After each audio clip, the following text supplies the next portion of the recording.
aussi donc les provinces, et nous allons nous rendre compte que même au niveau de la Constitution, en son article 481 qui institue donc la Caisse nationale de péréquation, il y a un problème de fond. Notre Constitution est basée sur la décentralisation. C'est le fondement même de notre État. Et l'article 181 est un des articles pour lequel je soutenais la révision constitutionnelle pour pouvoir le modifier. Il y a un problème profond de fonctionnement. Honorable Président, j'ai eu à rencontrer vos prédécesseurs, vous-même, vous avez une expérience au niveau du pouvoir exécutif. C'est que l'honorable Van vient de dire, il n'est pas facile ou possible même de pouvoir exécuter le fonctionnement de la Caisse nationale de péréquation. Pourquoi? On a l'autonomie financière des provinces et des entités territoriales décentralisées avec leurs organes délibérants, les assemblées provinciales qui, de façon autonome, agréent les projets et les budgets provinciaux ainsi que des ETD.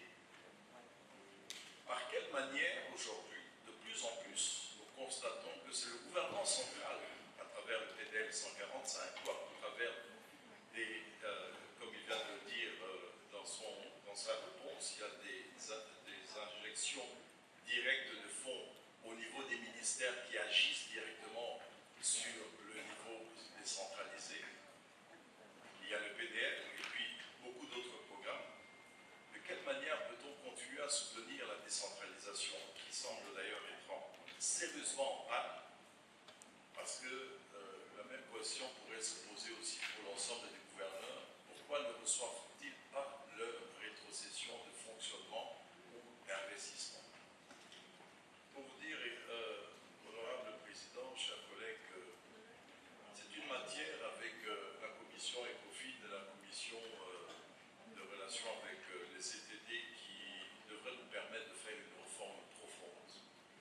Il n'est pas normal donc qu'une structure vienne se substituer aux organes provinciaux et décentralisés qui ont leur autonomie financière. Il y a un problème de fonctionnement dans le texte. Et cela fera que les ministres des Finances, les premiers ministres, vous diront qu'ils ne pourront pas affecter des fonds à la Caisse nationale de péréquation. Ils ne peuvent pas se substituer ni au gouvernement central, ni aux gouvernements provinciaux et aux autres organes décentralisés. Donc, il y a un problème d'expérience, vous pouvez nous croire, en tant qu'ancien gouverneur, vous-même en tant que Premier ministre, et tous ceux qui sont passés peut-être au niveau du ministère du Budget et des Finances, qu'il faut plutôt une revision. C'est vrai qu'entre-temps, c'est constitutionnel, il y a une loi, mais on est passé outre pendant 10 ans.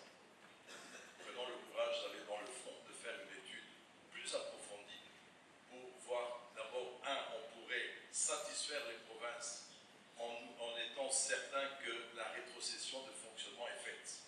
Parce qu'elle n'est pas faite. On ne peut pas non plus substituer les provinces par une caisse de péréquation. Moi, j'ai eu l'expérience à un moment avec le gouvernement, nous devions courir derrière, parce que quel est le critère qui va permettre au peu de fonds de pouvoir allouer à l'une ou l'autre des provinces? Il se posera un problème et des conflits naissants sont à prévoir.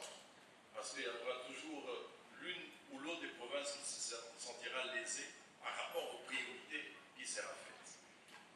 Faisons en sorte, donnons d'abord une injonction au gouvernement de retrocéder les frais d'investissement et de fonctionnement aux provinces et permettons peut-être à ce que la Caisse nationale de péréquation qui se substitue peut-être à une agence